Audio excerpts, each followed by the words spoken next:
¿Dónde está Él? Al planificar, ¿buscaste su dirección? Al sentarte y proyectarte hacia el futuro, ¿en qué lugar está Dios?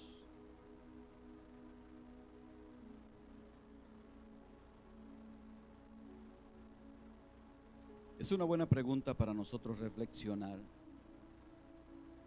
porque yo creo que si hay una cosa importante para nosotros como individuos y como iglesia para el próximo año, es la presencia de Dios.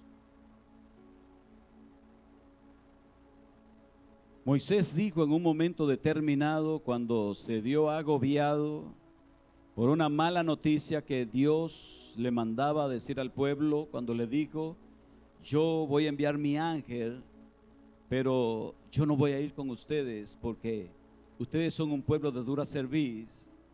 Moisés, al verse con este problemazo encima, con un pueblo rebelde, con un pueblo lleno de situaciones terribles, Moisés dijo: si tú no vas conmigo, si tú no vas con nosotros, no nos saques.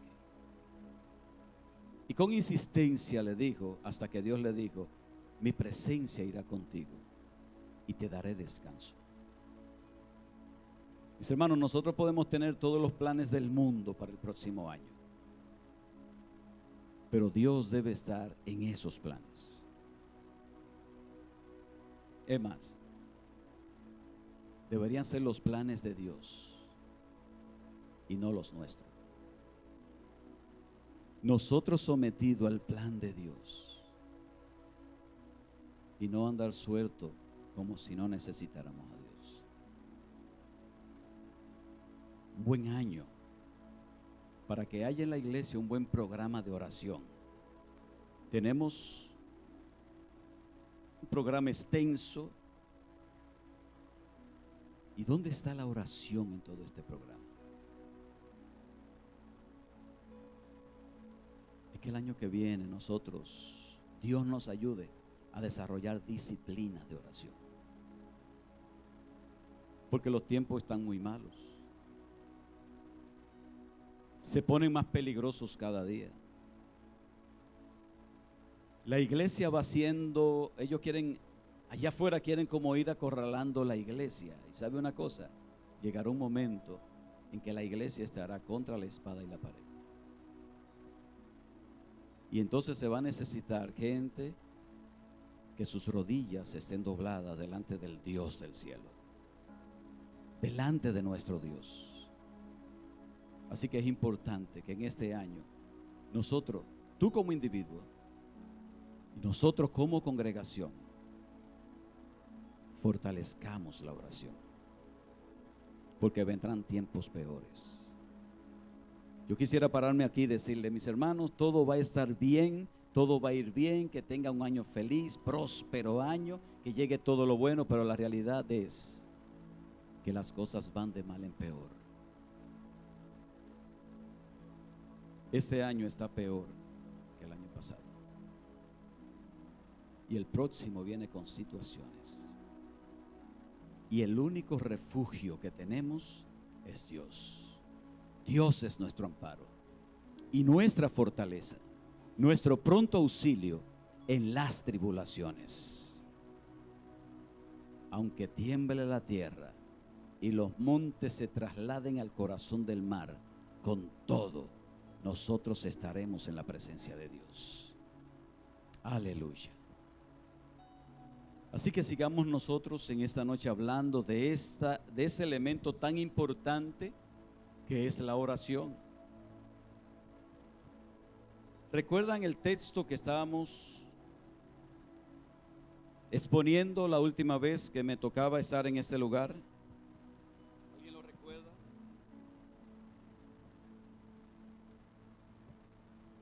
¿Nadie lo recuerda? Un salmo.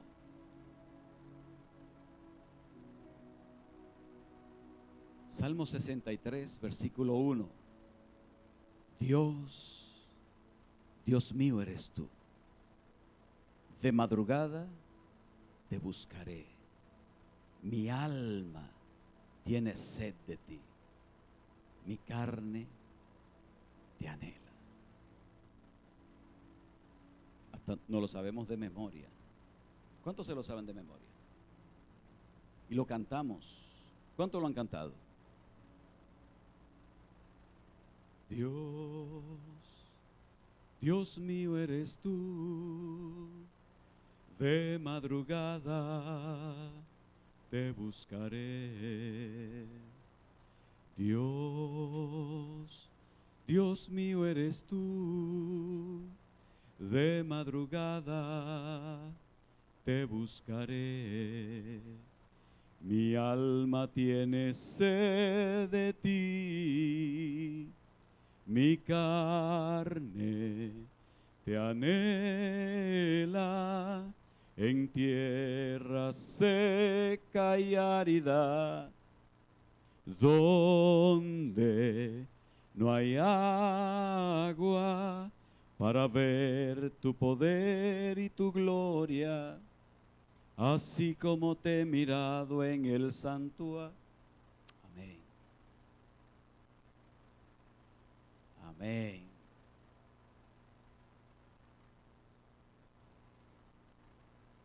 Comenzábamos viendo este Salmo 63, ese primer versículo, y veíamos 4 cosas importantes de la oración de un hombre en medio de su crisis. La oración de David en medio de una problemática profunda por la cual estaba él atravesando. Estaba huyendo, estaba en el desierto, corriéndole al hijo, porque el hijo quería matarle. El hijo ya había tomado su trono, pero él aseguraba el trono, su reinado, matando al verdadero rey, que era el rey David. Entonces él no solamente se conformaba con estar sentado en el trono, sino que él quería quitar del medio a aquel que en cualquier momento podía regresar y entonces retomar su trono.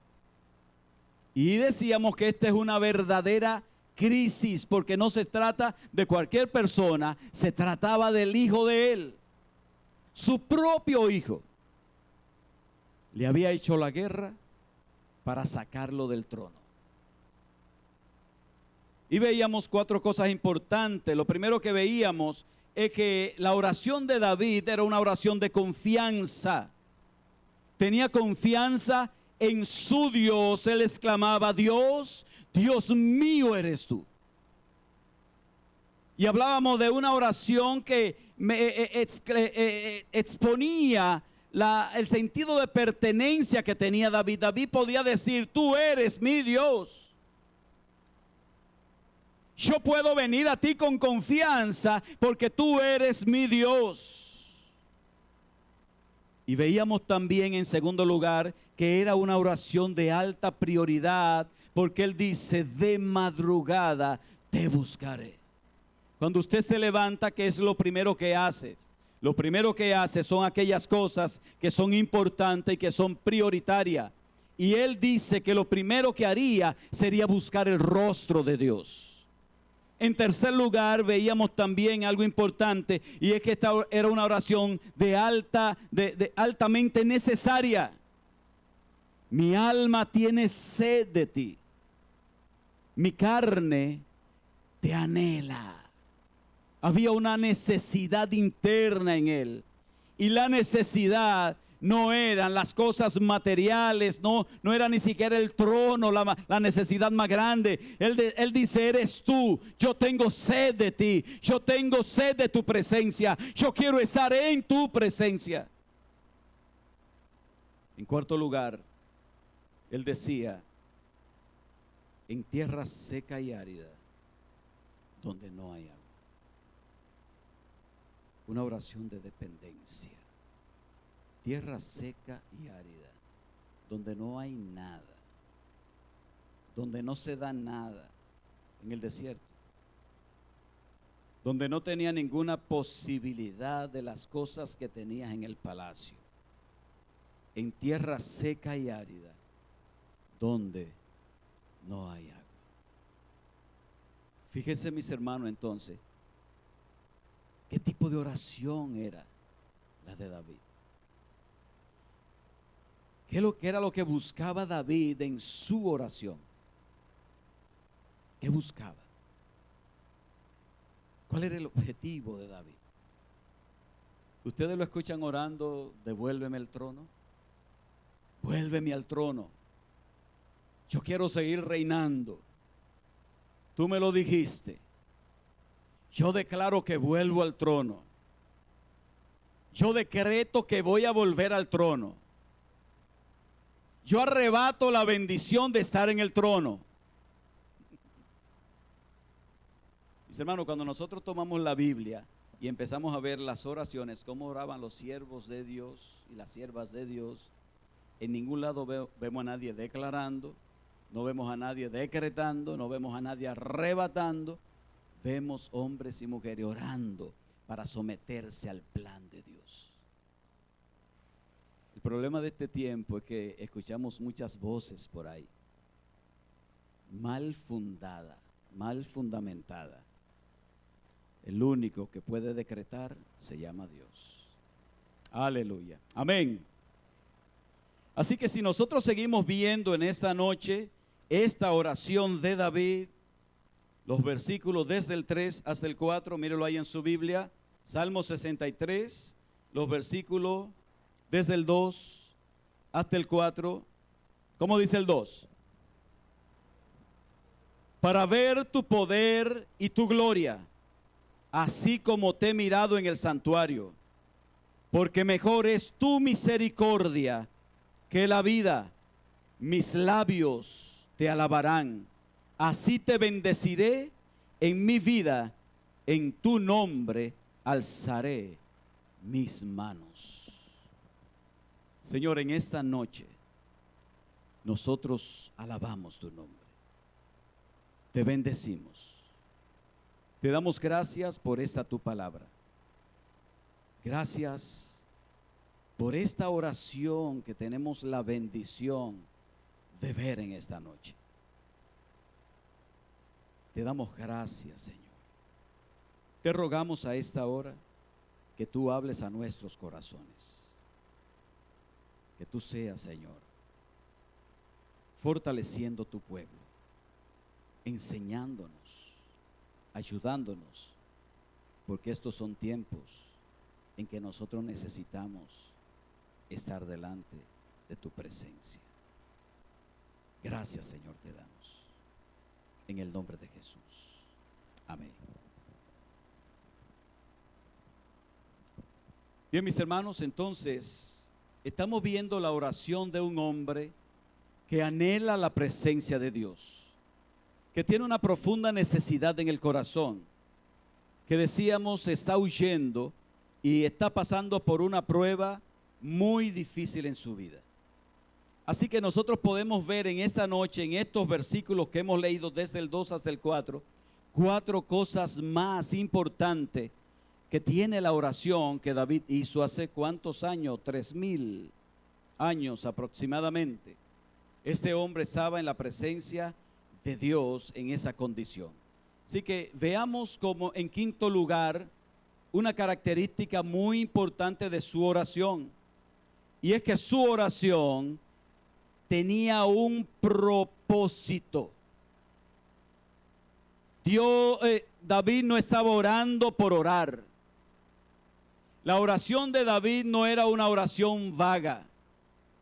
La oración de David no era una oración generalizada. La oración de David tenía un propósito, y el propósito era un propósito específico. El propósito de esa oración lo dice el versículo 2, el punto A de ese versículo 2, la parte A. Dice: para ver tu poder y tu gloria. Así que el hombre, en medio de su crisis, había decidido orar, había decidido buscar a Dios. Muchas veces le quitamos la efectividad a la oración. A muchos se nos olvida. Muchos estamos en medio de los problemas y antes de orar, Mejor estamos sentados dándole mente cómo voy yo a resolver el problema. ¿Cómo voy a solucionar esta situación que se me está dando?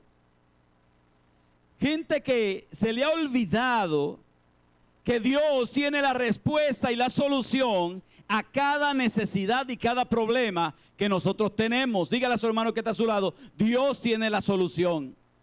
Dios tiene la respuesta. Es Dios que la tiene. Dios es más poderoso que tú.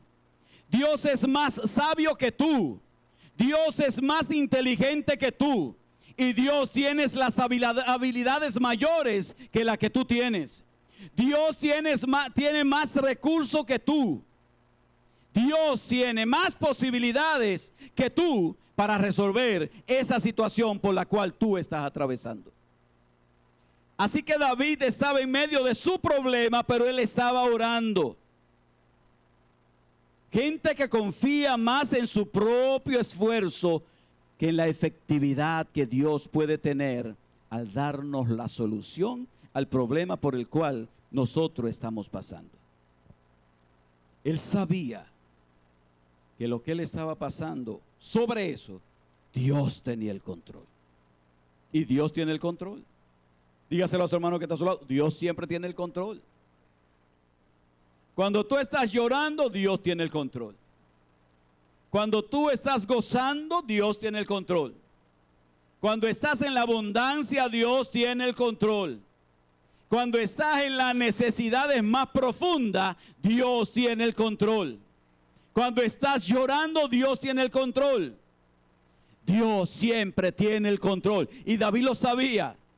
David sabía que la respuesta a su problema la tenía Dios. Ahora, no era una oración sin dirección. Tenía un propósito su oración. Tenía un alto sentido de lo que realmente tiene valor. Ahí está David. Con esa sensibilidad espiritual con la que estaba clamando. La oración no era devuélveme el trono. La oración no era Señor, yo quiero estar en el palacio nueva vez. Tanto el trono de David como el palacio eran cosas muy limitadas. Él estaba orando por algo más sublime. Algo que está más allá. No era algo ilimitado como esto, era algo más excelso.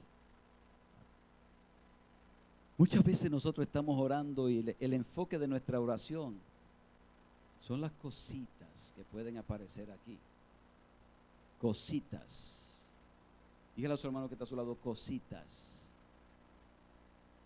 Pidamos lo que pidamos de este mundo. Son cositas. Cosas pequeñas. Cosas que hoy están, pero que mañana van a desaparecer. El propósito y el enfoque de su oración, Él lo dice ahí. Él dice, para ver tu poder y tu gloria. Así que esa expresión está hablando del propósito de su oración. Dios, Dios mío eres tú. De madrugada te buscaré. Mi alma tiene sed de ti. Mi carne te anhela en tierra seca y árida, donde no hay agua. Y ahí, en medio de esa situación y esa necesidad, yo voy a ver tu poder y tu gloria. Alaba a Dios. Porque en medio de tus lágrimas, alguien dijo, a Dios le vemos más fácil a través de nuestras lágrimas. Para ver tu poder y tu gloria. Y ese para habla de propósito. Ese es el propósito de la oración de Él. Muchas veces entonces nuestras oraciones están enfocadas en cosas que nosotros queremos, que nosotros caprichosamente anhelamos. Así que mis hermanos, nosotros necesitamos reflexionar sobre la forma en que nosotros estamos orando. Porque generalmente la oración nuestra está en cosas de aquí. La oración de él era para ver tu poder y tu gloria. ¿Qué dice Santiago capítulo 4 versículo 3? Ustedes piden y no reciben porque piden mal. ¿Para qué piden? Propósito de la oración que está diciendo Santiago. ¿Cuál es el propósito? ¿Para qué? Para el deleite propio. Para gastar en vuestros deleites. En lo que me gusta, en lo que me agrada, en lo que yo quiero. Si fulano tiene esto, entonces yo oro por eso, Señor, porque yo también lo quiero. Nuestras oraciones generalmente están enfocadas en nosotros. En primer lugar, en nosotros. En segundo lugar, en nosotros. Y en tercer lugar, ¿en quién? En nosotros. Sin embargo, mis hermanos, la oración tiene que ver en nosotros buscar el plan y el propósito de Dios. Para ver tu poder y tu gloria. Así, eso es lo que quiero. Su propósito era espiritual. Y ojalá tu propósito y tus planes para el otro año tengan un alto sentido espiritual. El año que viene voy a hacer cosas más para la gloria de Dios. ¿Cuántos lo quieren? Amén, hermano. Que tus planes para el otro año señalen y busquen más la gloria de Dios. La gloria de Dios. Porque eso sí trae fruto al corazón nuestro. Buscar su gloria, buscar la gloria de Dios. Su propósito era buscar la gloria, para ver tu poder y tu gloria. Su propósito estaba ligado a Dios, a su gloria y a su poder. Un hombre creyente él, sincero, él estaba interesado en evangelizar a la gente de los países lejanos. Y él comienza a orar, oraba al principio y decía, Señor, salva a los paganos. Y oraba con toda sinceridad, salva a los paganos, como estamos orando nosotros, y eso es bueno. Estamos orando cada día, Señor, obra en los corazones de aquellas personas que viven en esos países donde tu evangelio es rechazado. Oramos por la ventana 1040, oramos por muchísimos países, como este hombre oraba. Pero después cambió la forma de su oración y entonces pronunciaba su oración así, Señor, manda misioneros a fin de salvar a los paganos. Y oraba fervorosamente, manda misioneros, Señor, como nosotros. Más tarde oraba con estas palabras, Señor, si tú no tienes a otros a quien enviar, envíame a mí. Y oraba con una oración encendida, fervorosa. Pero enseguida comenzó a orar con toda humildad de la siguiente manera, Señor, tú sabes que soy sincero, envíame a mí. Pero si no quieres enviarme a mí, envía a otro. Y no estaba contento con esa manera de orar y entonces oró así, envía a quien tú quieras, pero ayúdame a pagar parte de los gastos de esa persona a quien tú envíes. Al orar así se dio cuenta de que había encontrado la manera de orar correctamente. La oración de este hombre buscaba el plan y el propósito de Dios. Fuera cual fuera, él quería ser parte de ese plan. Mis hermanos, que nuestras oraciones nos hagan parte del plan de Dios. No querramos someter a Dios a nuestros planes, sino que nosotros nos sometamos a los planes de Dios. para que veamos su poder y su gloria. Aleluya. ¿Cuánto alaban al Señor?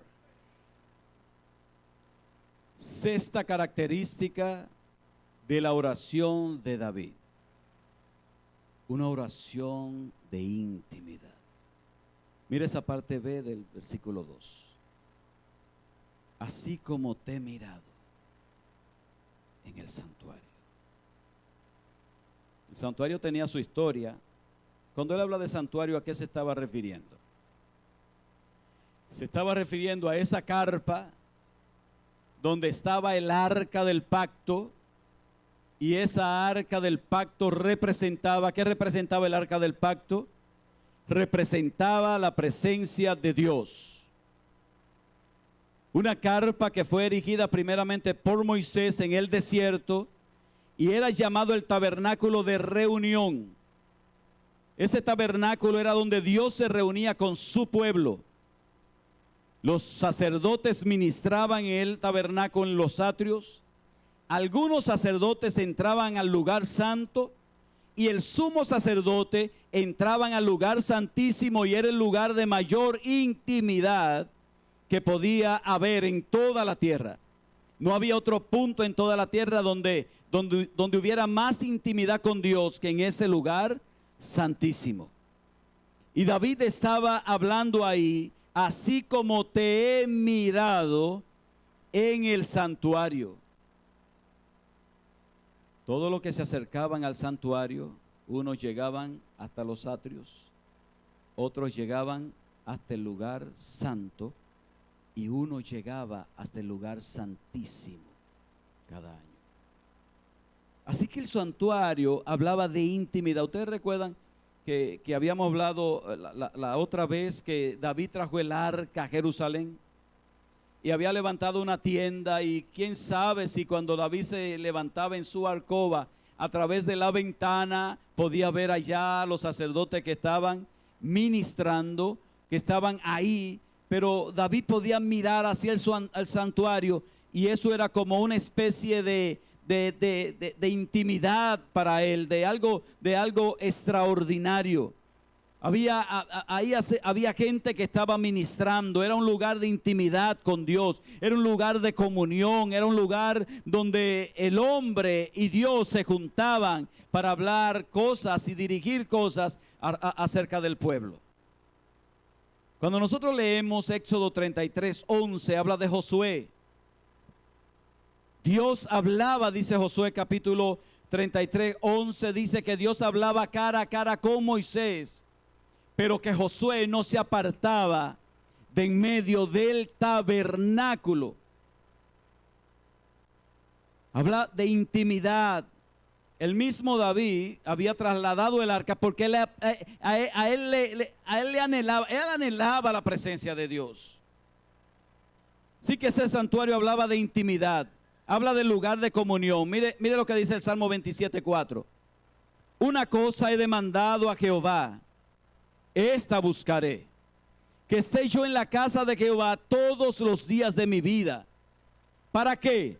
Para contemplar la hermosura de Jehová y para inquirir en su templo. Cuando leemos el Salmo 84, esos versículos 1 y 2, como habla de estar ahí, mejor es un día en tus atrios que 1000 fuera de ellos. Así que este hombre estaba en el desierto y tenía un corazón lleno de nostalgia por ese lugar. Tenía un corazón anhelado. Lo que él anhelaba no era volver al trono, sino volver para estar cerca del arca, que señalaba la presencia de Dios y señalaba ese lugar de intimidad. La oración de David debía ser una oración de intimidad, como debe ser tu oración y mi oración. ¿Cuántos saben que tenemos culto los martes? Es un culto congregacional. Nos congregamos aquí y estamos orando, y Dios se mueve en este lugar. Dios se glorifica en este lugar. Pero aparte de eso, tú debes tener tu tiempo a sola con Dios. Tú debes tener tu tiempo para estar en la presencia de Dios. Y eso habla de intimidad entre tú y Dios. Tú le dices cosas a Dios cuando tú estás solo con Él que tú no lo dices aquí. ¿Sí o no? Claro que sí. Solo con Dios abrimos nuestros corazones y le decimos cosas a Dios que nadie más las sabe. Nadie más las sabe. Mari no la sabe, las cosas que yo le digo a Dios muchas veces. Porque son cosas entre Él y yo. Y eso se llama intimidad. Mateo 6:6 habla de intimidad. Mas tú, cuando ores, entra en tu aposento y cerrada la puerta, ora a tu Padre que está en secreto. ¿Y qué va a suceder? Y tu Padre que ve en lo secreto te recompensará en público.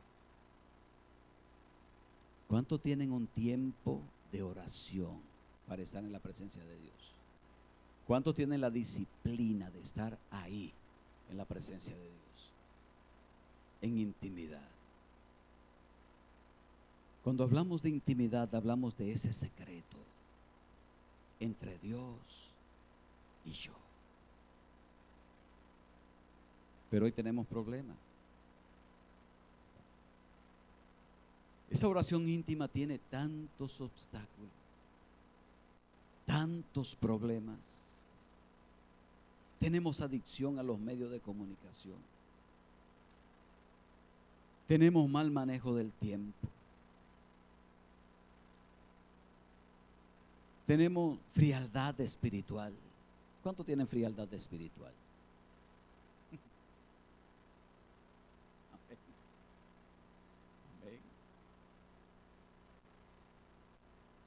Pregúntele a su hermano que está a su lado, ¿tiene frialdad espiritual? La frialdad espiritual es porque no tenemos intimidad con Dios. Tenemos dudas, estamos llenos de dudas. Dios me estará escuchando. Uno de los obstáculos es que ya perdimos el primer amor. Se nos fue la pasión.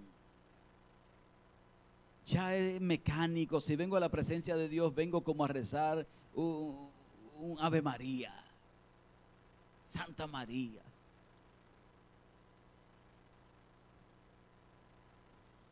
Porque se fue la pasión. Nosotros queremos estar con la persona a quien más amamos, ¿sí o no?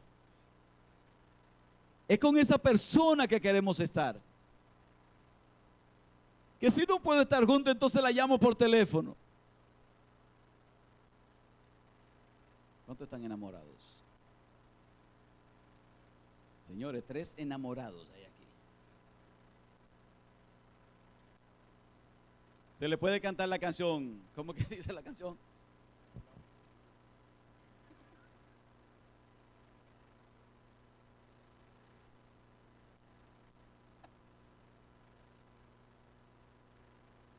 Cuando uno está apasionado, quiere estar ahí con la persona, porque estamos enamorados. Vuelvo y le hago la pregunta, ¿cuántos están enamorados? Va subiendo. Va subiendo. Y es fácil. Cuando usted está, que tiene que dormir por otro lado, por alguna situación, no va a dormir en casa esa noche. Y es tan sencillo eso. Esa cama se pone tan grande, fría. Pero qué bueno, cuando hay pasión, cuando hay fuego en el corazón. Ay, esos hombres que no querían salir de la casa de la novia. Ay, ay, ay, ay. Y eso era una cosa, habían que sacarlo. Aquí había mucho que había que... ¡Ey! Aquí había muchos que empezaban a cerrarle la ventana, la persiana, rian, rian, rian, para que supieran que ya se acabó el tiempo, tienes que irte. Tienes que irte. Yo no sé si aquí habrá gente que se le sentaban en el medio. Esa fórmula era difícil, hermano. Una fórmula difícil porque que queremos estar ahí al lado de la persona que amamos. La intimidad con Dios tiene que ver con eso. Amar a Dios sobre todas las cosas. Y si le amo, le voy a buscar. Quiero estar en su presencia. Quiero hablar con Él. Quiero que Él me hable a mí. Quiero estar ahí. Eso es la intimidad con Dios. Queremos estar ahí porque amamos a Dios y necesitamos a Dios y no podemos vivir sin Él. Aleluya, alaba a Dios.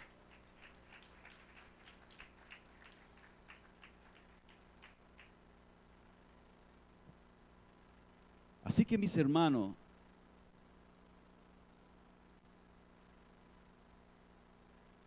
cuando no buscamos y no queremos tener intimidad con Dios, es porque ese amor se enfrió. Y es tiempo de volver a eso. Y el año que viene es un buen propósito. Señor, yo quiero volver a tu presencia. Yo quiero tener intimidad contigo. Yo quiero estar ahí. Yo te anhelo. Yo quiero buscarte a ti. Mis hermanos, que Dios nos levante el año que viene. Que nos levante individualmente para estar en la presencia de Dios, como congregación para estar en la presencia de Dios. Que nosotros seamos una congregación de ayuno, de oración, de búsqueda de Dios, una congregación de la palabra. Tenemos hambre y sed por la presencia de Dios. Aleluya. Que los martes se prepare en su casa y venga para la iglesia, porque en la iglesia se va a estar buscando a Dios. Me voy a levantar de madrugada porque quiero estar en la presencia de Dios. Voy a buscar a Dios porque yo quiero ser usado por Dios y que Dios cumpla su propósito en mi vida. Aleluya. Séptima característica, esta sería una oración que reconoce que lo mejor está en Dios. Lo mejor está en Dios. ¿Cuánto lo creen? Versículo 3. ¿Qué dice? Porque mejor es tu misericordia que la vida. Mis labios te alabarán. Ante las adversidades, nosotros podemos reaccionar de diferentes maneras. En medio de la prueba podemos reaccionar de diferentes maneras. Unos reaccionan llorando, otros reaccionan hasta riéndose, pero no se ríen porque de que se alegran de lo que está pasando. No, los nervios le cogen con esto. A muchas personas les coge con diferentes cosas cuando están en medio de la adversidad. No hay quien le hable a mucha gente cuando están en medio de las pruebas. Eso sueltan unas palabras y fuego es lo que sale por ahí. Podemos reaccionar con tristeza, con dolor, con abatimiento, con depresión, con quejas, hasta con maldiciones reacciona la gente. Hay quienes se suicidan en medio de la adversidad. Llegan a agredir a otros porque están pasando por a mí que nadie me hable. Yo hoy tengo el apellido montado. Hay apellido peligroso. La situación de David era muy adversa. Él estaba pasando por algo que nosotros no hemos pasado. Había perdido lo que le daba estabilidad material, su trono. Había perdido su seguridad. Qué difícil cuando se fuma eso que nos da seguridad y nos da estabilidad. Qué difícil. Él lo había perdido. Qué duro cuando las circunstancias nos golpean. El rey estaba huyendo de su propio hijo. Pero esa reacción de él me enseña a mí. Y esa reacción de él te enseña a ti. ¿Qué es lo que debemos hacer cuando estamos pasando por esa adversidad? Su reacción sería orar. Orar. Porque él sabía que en Dios está lo mejor para su vida. Él lo dice ahí en su oración. Porque mejor es tu misericordia que mi propia vida, que la vida. Mis labios te alabarán. En su oración reconoce que lo mejor viene de Dios. No de nosotros, no de la otra persona. Lo mejor viene de Dios. Las mejores cosas no son las que me pueden a mí atraer aquí secularmente. Las mejores cosas vienen de Dios. Mejor es tu misericordia. Se refugiaba en la misericordia de Dios. Él conocía la misericordia de Dios. ¿Recuerda el censo que él hizo?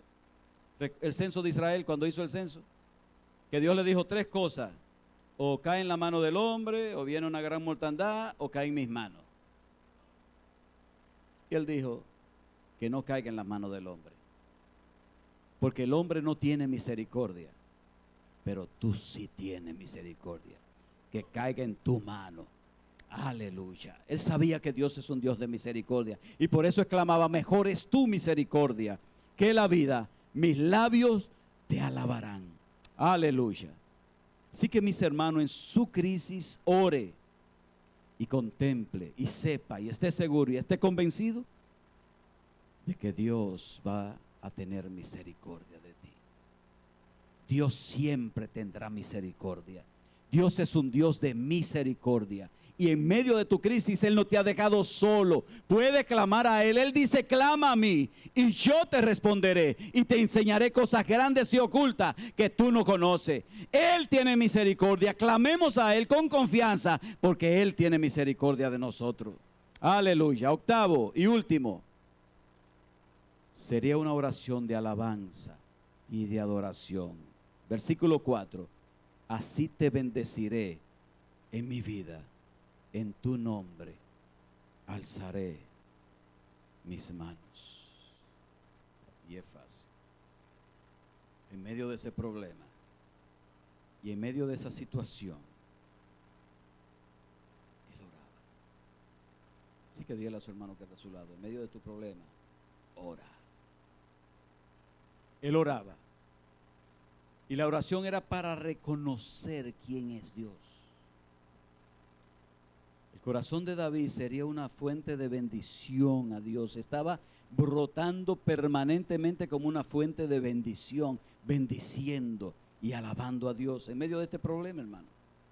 En medio de esa situación, la causa de su devoción era que él conocía a su Dios y de su corazón brotaba.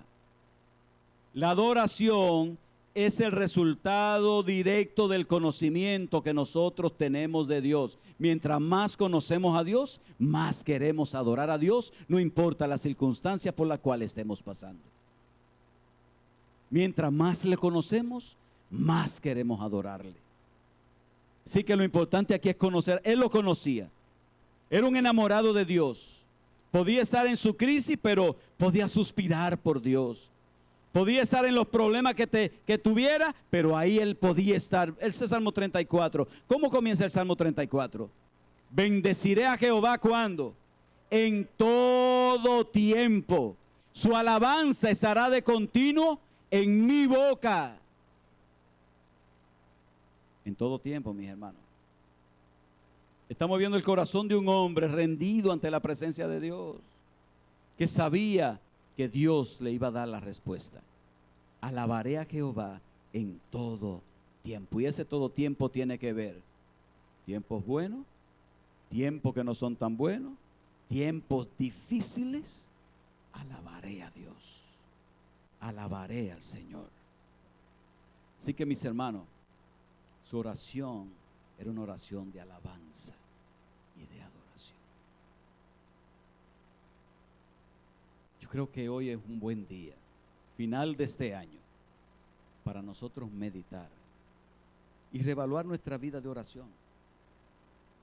Reevaluar nosotros, ¿qué haremos nosotros el año que viene? Piense. ¿Recuerdan que hace unos días hacíamos un llamado?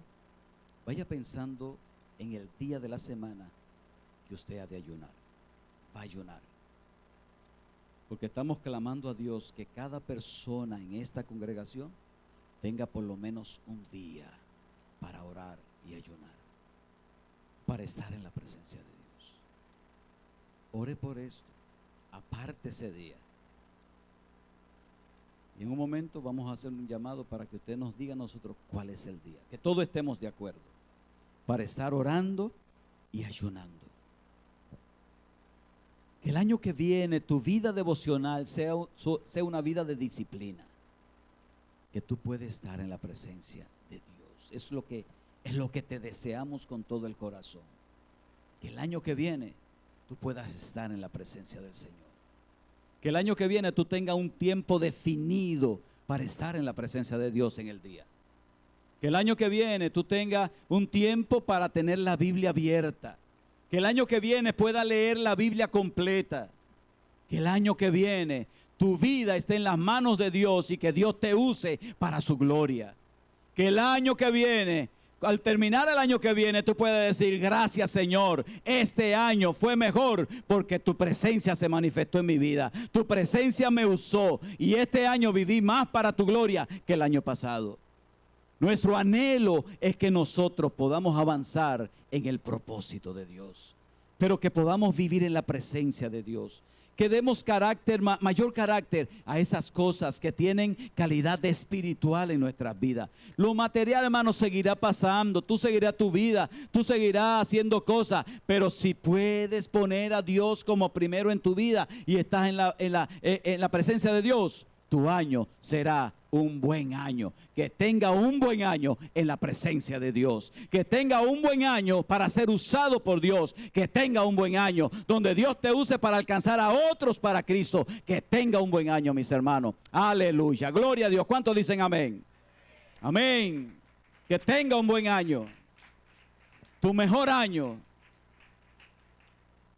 será ese, cuando estés en la presencia de Dios la mayor cantidad de tiempo posible. Piense en qué hora del día le es más fácil estar en la presencia de Dios. ¿Será a las 4, a las 3 de la mañana? 4, 5, 6, 7, 8, 9, no sé. Pero piense en esto y comience a decirle al Señor: yo quiero estar en tu presencia.